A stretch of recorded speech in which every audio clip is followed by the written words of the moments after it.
Good banter. That's some good banter. Hello and welcome to episode 12, the big one too. Happy New Year, 2021.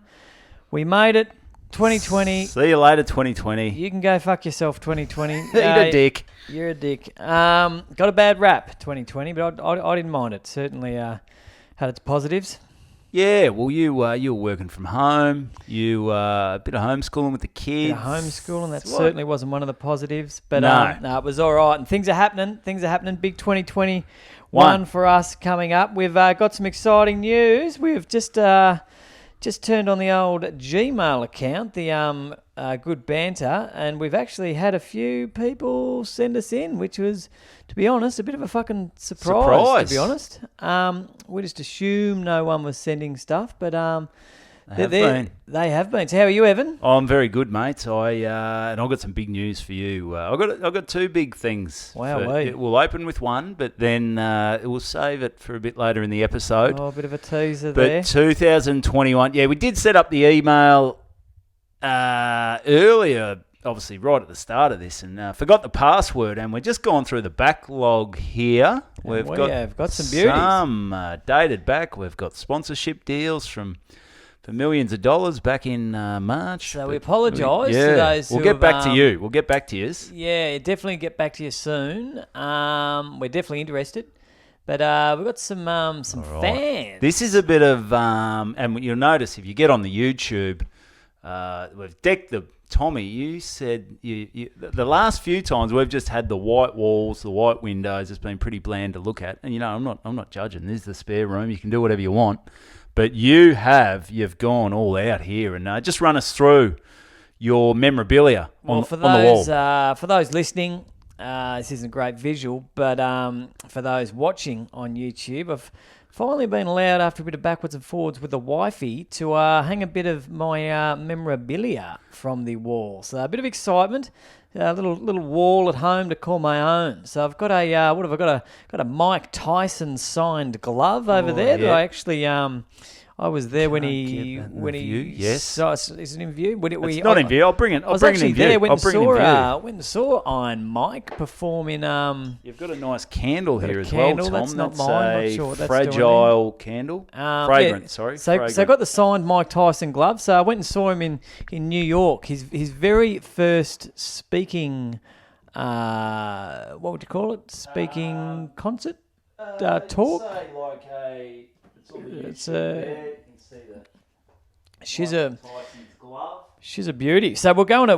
I don't know whether I've spoken about this before, but we're going to New York, and I just googled things to do in New York that were happening, and Mike Tyson was doing his first ever public speaking role in this little 800-seater. Just tiny. I'd love to go and see that. But tickets were $135 well, here, mate. You've just ruined me fucking story, mate. Because the tickets were $2,000 originally. So I said, yeah, I'd love to, but couldn't justify $2,000. And they were slowly going down. I checked a month out. They were $1,000. Checked a couple of weeks out. They were down to $500. And I totally forgot about it. It was still too much, and was just walking the streets of New York. And when we're over there, and sure enough, walked past the little venue, and show was starting in a couple of hours, and tickets were down to $130 and I got one of the shitter seats at the back, but rocked up, and yeah, there were fucking seats all over the joint. So I walked down to the fourth front row of the Mike Tyson. Got to see Mike Tyson. What do you reckon? I don't know. He wasn't selling. He wasn't selling. Although he was going fairly expensive with $2,000, but I thought once he got cheaper. But I would have been probably one of only probably 2 or 3 white guys in there. In the crowd? Yep. Yeah. And it was, the producer was, what's his name? The guy that sits on the sideline at the New York Knicks games. Spike Lee? Spike Lee. So Spike Lee was there. Was it Madison Square Garden? No, that's bigger than an 800 seat. Oh, yeah, you're right. So this was at the Long Acre Theatre. It's 220 West 48th Street. And it's Mike Tyson, Undisputed Truth, 8 p.m, Friday, August 3, 2012. And she was, mate, it was raw. I think he's become quite a good public speaker since, but this was his very, very, very first one, and so it was good to see. But he sort of held it all together until it was question time, and someone, which he shouldn't have done in hindsight, should have just kept to the script, but he foolishly went to the crowd for question time. Ooh, First question, someone asked him about was it Washington, the girl he was accused of? I'm not sure who it was. That was the girl who... There were a few, weren't there? There was one in particular that he actually went to... when he did jail time was for the incident with the last name was Washington, Not I think, good. and he fucking flipped his lid. He couldn't control himself, and he was like, you could just see Caged. he was like the Hulk. Yeah, he was Ripped the shirt tense, and it was so it was good to see. Other memorabilia, got my 200 game footy up there. In the middle there. Oh, yeah. Got a very rare Nathan Buckley signed by Mick Malthouse. Oh, that's always good when you get someone else. Wouldn't be getting too many of those these days. No. Nathan Buck signed by Mick Malthouse. Well, it's not very common at all. No. Got and the 2010 Premiership Collingwood. which was signed. Signed by St Kilda or something, was no, it? but the bloody the bloody signatures came off for some reason. I guess. Has it got an official? No. It's official It has got the memorabilia? official thing at the back, but that's the danger of the signed product. Yeah, they just faded off, which was a bit of a kick in the guts. But anyway, as we were Run us through the middle here, mate. that's from my 200th game. That jumper, what a game it was. It was our one win for the year. Is that the rah game? That wasn't the rah game, but it was a. If you're listening to, that was I think a episode previous podcast. But Yeah. yes, that was the 200 game. It was our one win for the year. Very special day. But were we talking about our email? Yes, we were. Our email. We were. And Let's I'm get not- into it again. I don't normally want to piss in our own pockets, but Fill it up, mate. we've Fill up the received pockets. we've received a fucking email. So here. this came in on the 4th of Jan. So, bang, 2021. Let's just see how we're trending. What's happening I'll let you on the do the on the honours. charts. Do All the right. honours. This is do we read out his name? No, We probably don't. No, we hi there. Congratulations. Good in capitals. Big in bold. Congratulations. Good banter with Tom Siegert and Evan Hocking is now ranked number 119 on the Apple Podcast Comedy Interviews chart in Australia. Check out your chart performance and reviews here. Reviews, say the word properly. Blah, blah, blah, blah, blah. You can get updates. We don't need to read much more. So how's that? The big 119. Dare we dream of breaking the 100? Well, I guess the thing is, I don't know whether that's good or bad because we've only really had 2 guests on here. I'm we're surprised still- there's 119. Well, I think comedy there's interview only podcasts in 20 comedy podcasts and we're trending 119. There's so- some that are ahead of us several times. Yes.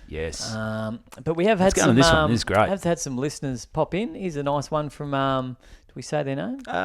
Cindy? Cindy? We'll just say Cindy, yes. And I think Cindy is a follower on the Instagram. Oh, nice one. Get on the Instagram, Good Banter podcast Instagram, and on the Twitter as well. Where it's all happening over there. Keep things ticking along. But Cindy, thanks for giving us some feedback on this. And she's got a great question here, Tom. Yeah, she says, hi Evan and Tom. Can I just say, as a wife of an ex-suburban footballer, brackets, who is 40 and he's now too old to play, but he's now the runner, Nice. I'm positive this is so he can still go on silly Sundays, mad Mondays. God bless him. yes. I'm loving the podcast, finding it very informative. I'm finally starting to find out what goes on when blokes are on these infamous boys' nights, footy trips, bucks weekends. And look, that's not the it wasn't our goal of this podcast to rat out on what blokes get up to. What but blokes if- get up to, but I mean, I mean, what happens on a footy trip stays on a footy trip you unless listen it's to on this podcast. Yeah. However, just wondering if you can answer this question for me on an upcoming episode. Why do blokes, when on these footy trips, etc., love getting nude around each other? There always seems to be a nudie run involved. My husband cannot explain it. Keep up the good banter. It's getting me through some stressful times. Thank that's you lovely, very much, Cindy. We do appreciate you listening and also you getting in touch. It's great to hear from the listeners and viewers.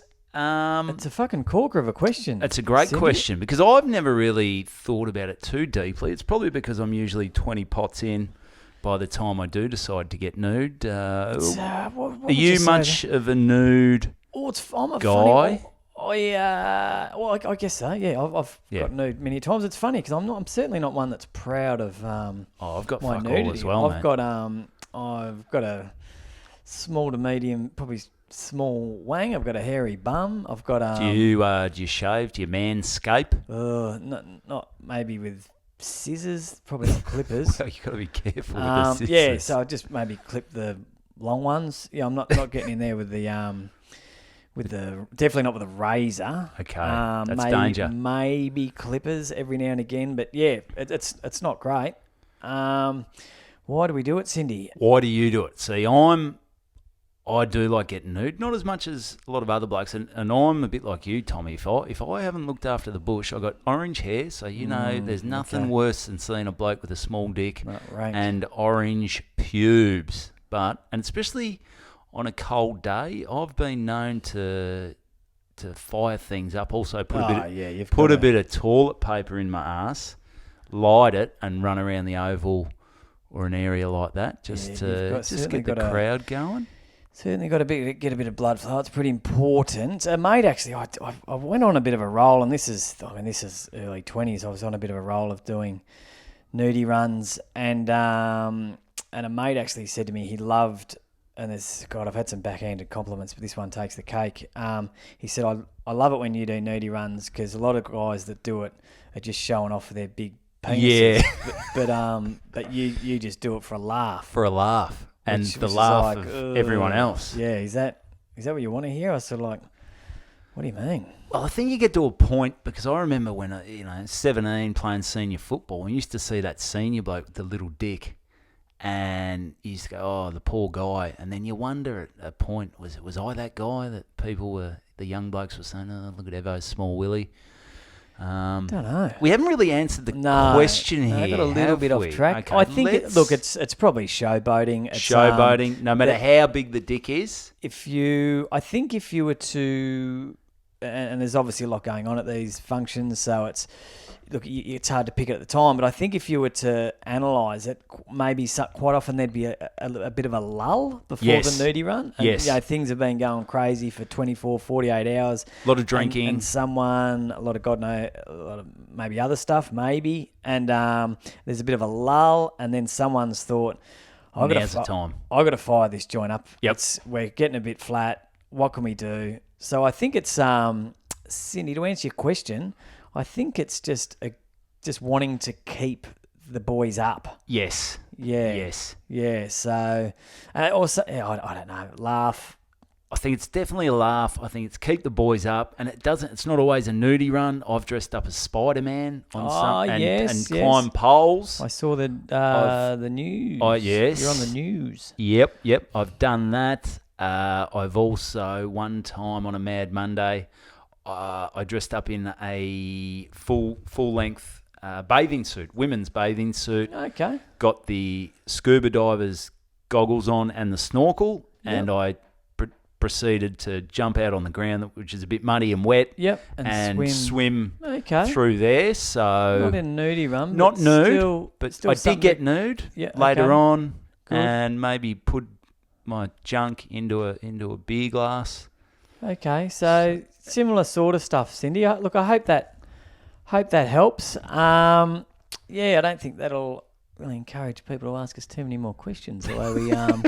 And we've got another one here from Jacob.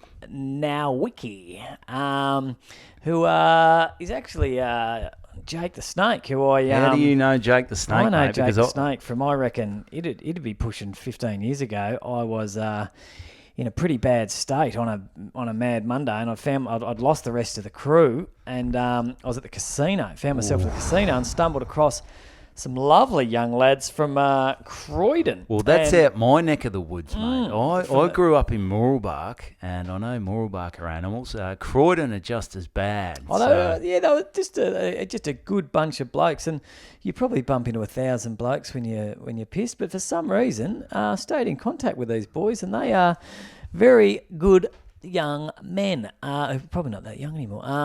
Hey, lads, loving your work here. Keep up the episode. Keep the episodes coming. Respect. P.S. Goddard is a fuckhead.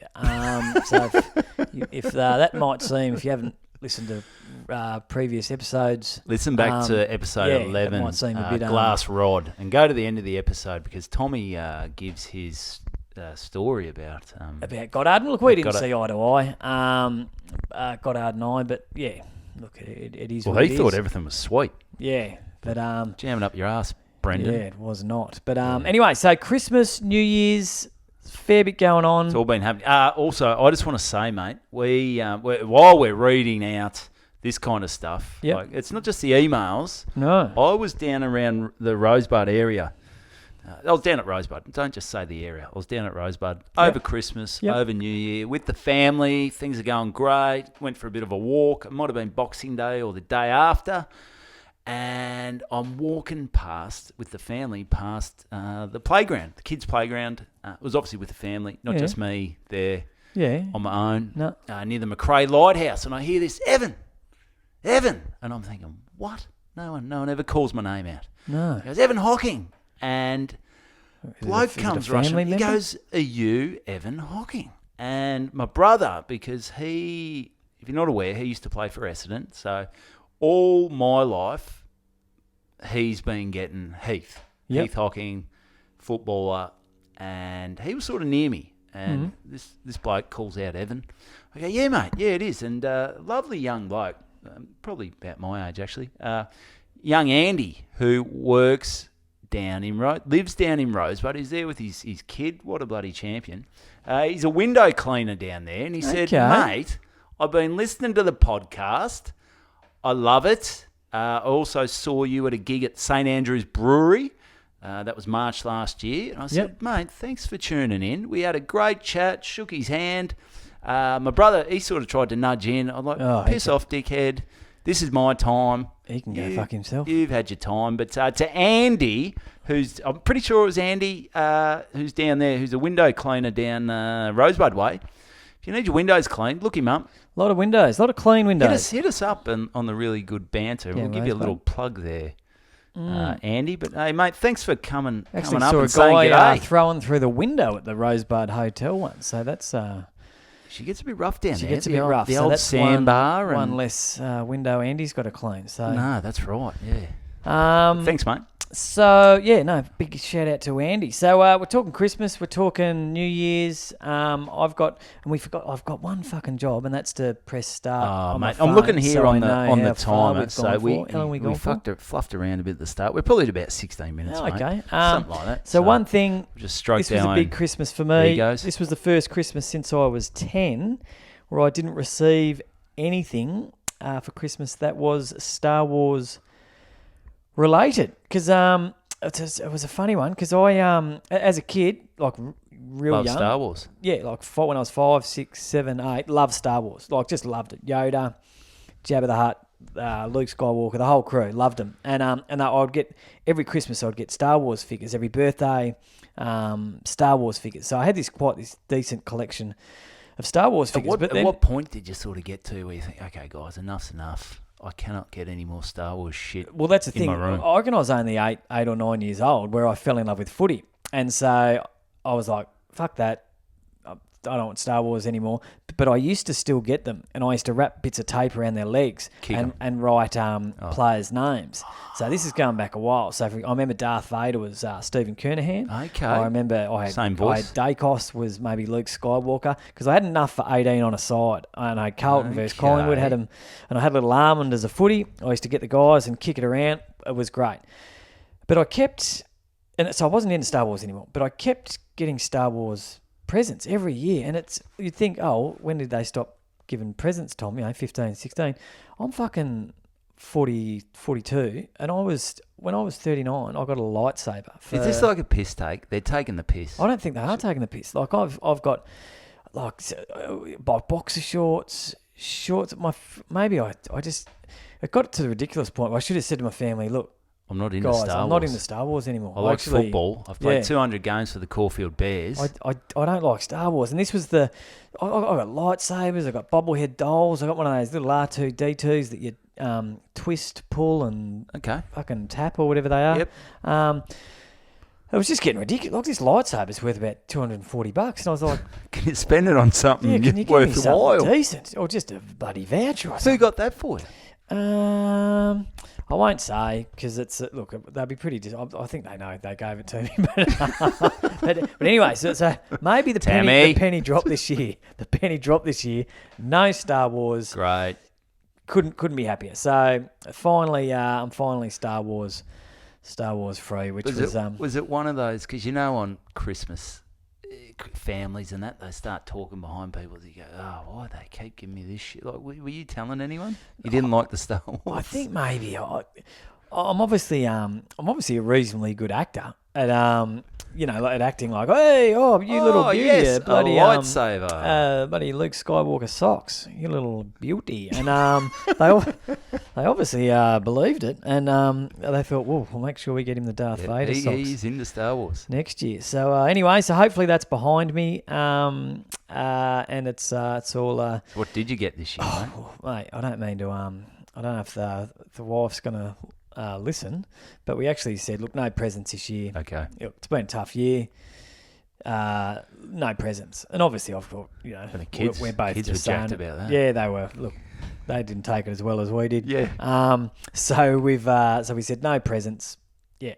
But anyway, so I thought, obviously we're just bloody saying that to, that's just what couples do. So I've snuck off down to Chadstone and bought a couple of jumpers and a T-shirt for Tam, and presented it to her on Christmas Day, and she's got you nothing. she stuck to her word, which is was the agreement, I guess. But yeah, and you sort of you're going the other way there. So did she feel like shit? She goes, "Fuck Tom." No, she was pretty stoked. Got 3 little garments there, nice little garments. All right, yeah, reverse psychology. It psychology. obviously worked. It worked, yeah. So anyway, that's that. So did you get any doozies? I got a printer. Like prints, like a regular printer. Like you plug in your computer. Yeah, that's what I asked for off Kristen. I got some. Yeah. Well, I need it to print out all those emails. Oh, Jesus. I got T-shirts and a few other things. Oh, okay. It was funny. Our KK. No, I was about to say KKK. No. I realised we're not that kind of family. Our KK. Yeah. What we do on Christmas Day is if you're a guy, you buy a $50 guy's present. If you're a girl, you buy a $50 girl's present. Okay. So you just pick up one. Yeah. And there must have been about 16 presents under the tree for all the adults on Christmas Day, and 15 of those were bottles of alcohol. Okay. So I'm not sure if that tells you where we're at as a family. Yeah, but at least you know it's fair to say no one's driving home Christmas Day. Did you win? Did you get a? Did you feel you picked better than you gave? Well, I did a $50 Maya voucher. Mine was the only present that wasn't alcohol. Okay. Yeah, so I feel like I was a bit of the dick.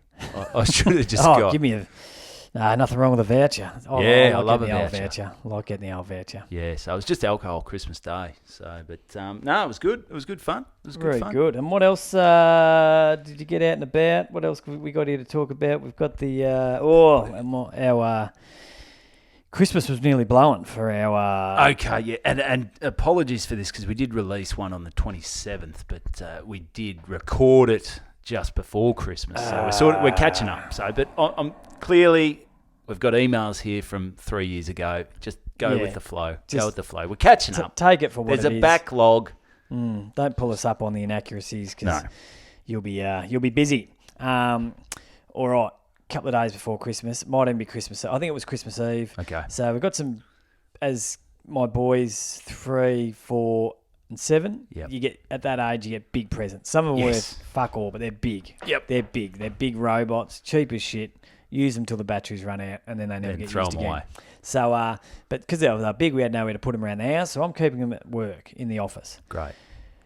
Christmas Eve, chuck them in the back of the car, just out the front. wife's taking my car down and our eldest son, 7-year-old, to the shops, and there was something in the back seat, in his seat. So he said, Mummy, I'll just chuck this in the boot. Yeah, no dramas, Noah, I'll just pop the boot. Noah!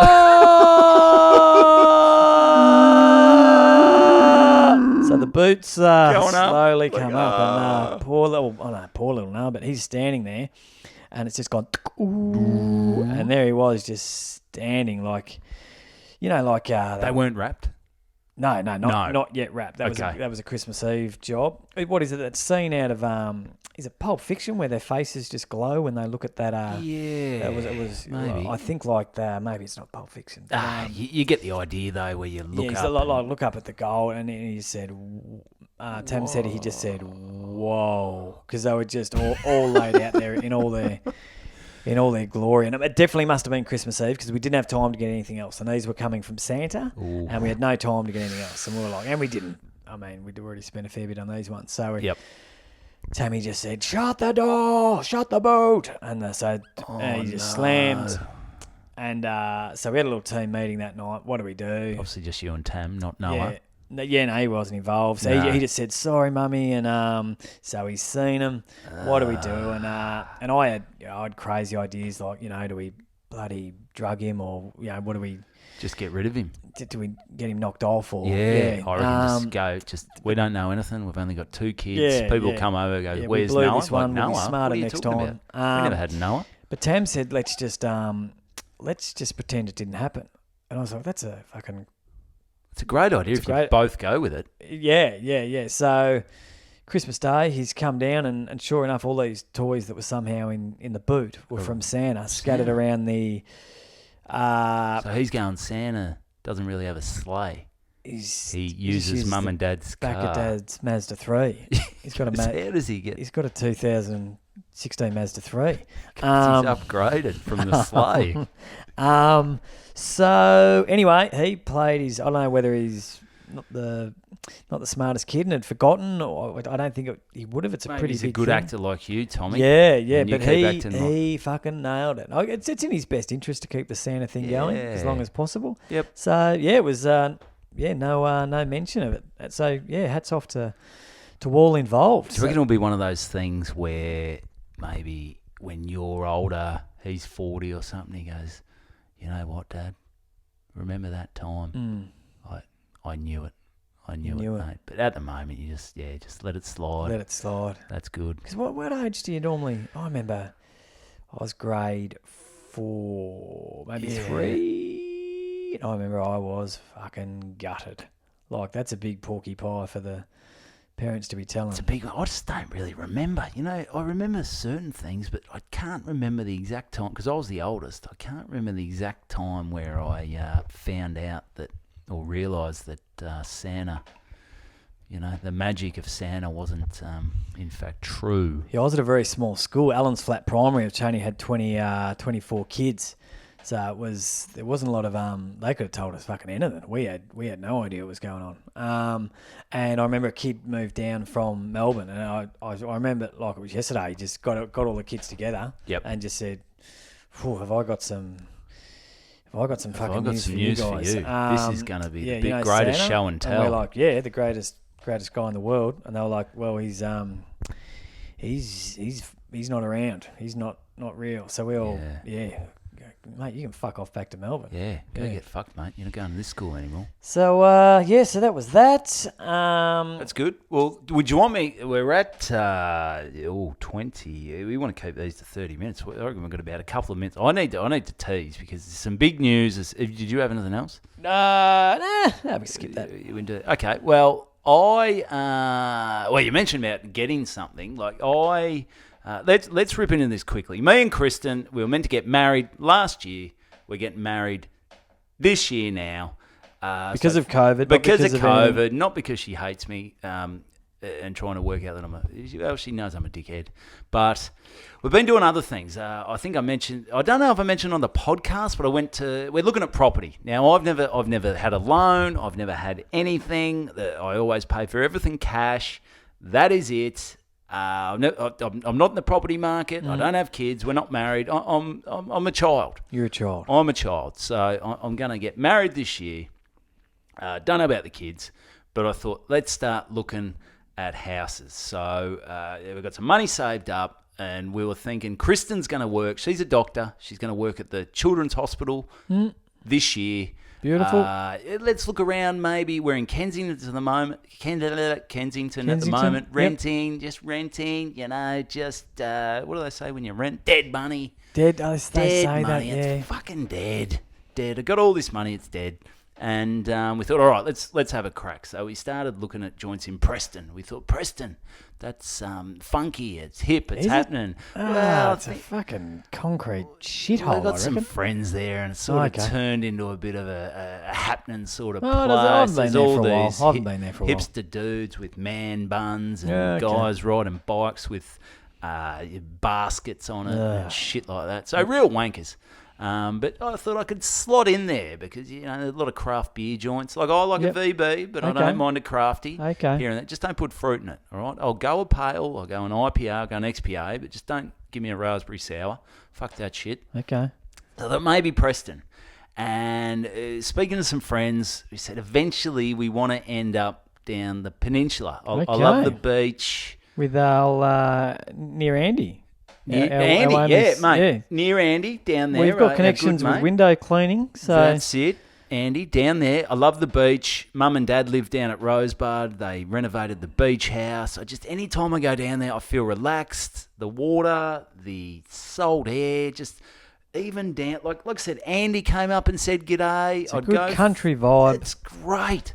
And in Kensington and around those areas, you sort of walk past someone, you go to say g'day, and they think you're a sexual predator. I'm like, hey, how are you? And like, I've got people I mentioned in our block who I will go out and my, hey guys, how are you? And they look at me like I've got dick and balls drawn on my forehead. Okay. So, but down at Rosebud and that, like, people say g'day. Everyone's happy. Everyone's up and about. So I thought, let's get down there. So we said, maybe we try to look at getting into the market down there. Yeah. Let's do it now. Let's not do it in 5 years. Foot in the door. Bloody. So things have been happening. I've been looking at houses, and I reckon we've put in an offer on a joint, and really, at the moment, this podcast has gone long, but I reckon if we kept this going for about an hour, I would find out whether I've got a joint in Mornington. Oh, it's an exciting time. It's an exciting time. You had advice at the auction though. You said because I went to not going to auction. Or no, this is a private. But I went to one before Christmas in Preston at an auction. Kristen said she was on night shift. We're looking at this joint. It was listed at 620 to 680. Okay. So I thought our limit's probably about 650, 650. So I go to the auction, and they go, who's going to start us off? There's about 30 people milling around. I thought, oh, look at this. This is going to be hot property. This is, she's going to be bang. And 620, where do I start? I'm going to start. Do I have to start it? No one's putting their hand up. I said, what? Surely it's not going to just get passed in. This is the first auction I've ever been to. Yeah. And then he goes, all right, I'll start. And he goes, no. And then someone goes, bang, 620. Yep. And you're away. Yeah. And then a bloke comes up to me. He goes, mate, are you thinking about bidding on the property? I said, yeah, man. Yeah, I do. He goes, mate, there's a bargain at 620. Because he goes, going once, going twice. I go, this cannot go. So I went 630. Yep. And the heart rate was going. It's a bloody good feeling getting involved in an auction. It is getting involved. And as you said to me, you said, don't go there and not get involved. If you're there to have a crack. You've made the effort. You've gone down there. Usually a Saturday morning. Even if you got no chance, even if it's worth fucking 4.5, just throw the first bid. Hand up. Yeah, stick your hand up. Get involved. It's like playing a game of cards or something. Just show your hand early. Yep. And then just shit yourself and just drop out. Fold. Yeah. So 6:30, I went to 6:40. The dude says to me, he goes, "Oh, you gonna go?" I said, "Yeah, I'll go." All right. Yep. I put the hand up. And then I went to 660. He goes, mate, are you going with him? I said, mate, that's my limit. If I go over that, I'm fucked. So I was out and ended up going for about 746, sorry. Oh, okay. 746. So you missed out by about 100,000. About 100 grand. Yeah, so that was going to bust it. Yeah, but you had advice, didn't you? Just not advice, just I guess just know when you got to pick your battles. So Will Beaton, and I hope this doesn't come across as racist and or I don't know what the word is, but if there's a young Asian couple, Yep. with an Asian parent standing behind them, yes, you may as well fucking get in the car and go home, because that's the wealthy Asian parent buying a house for their kid. Yep. And you're no chance. Or if you're bidding, and we lost to both of these. We lost to a Chinese couple and also the gay couple. Yeah, no kids. Two incomes, no kids, no chance. No chance. No. Yeah. So if you see them, you may as well keep walking. But so we won a couple of I guess they're wins. We won an auction, and we had great plans at one stage. Our first house was in Footscray, a little place we bought for about 330. Unbelievable, yeah, so little the thing 2-bedroom. is, I keep hearing all these stories about people who got in 10 years. I know it's 10 years ago, but you're like, fuck, what was I doing 10 years ago? They'll be saying that in 10 years' time. You just got to get your foot in the door. If I get in. If you get in. So, so we bought the place in Footscray, and it went up reasonably quickly. So we were like, well, let's strike while the iron's 10 hot. 10 years ago? Yeah. So it would have been still... Oh, it'd be longer than 10 years. Oh, yeah.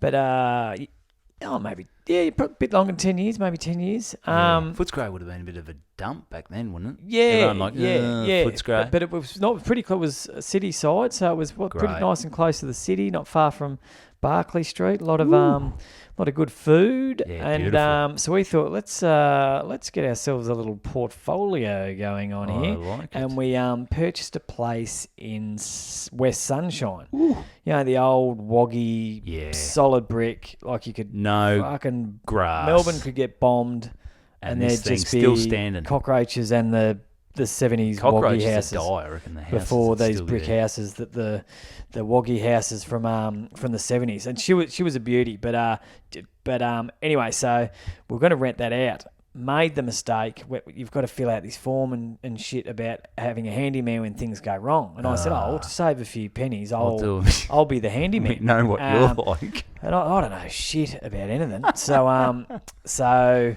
which also the worst part about that is you're not this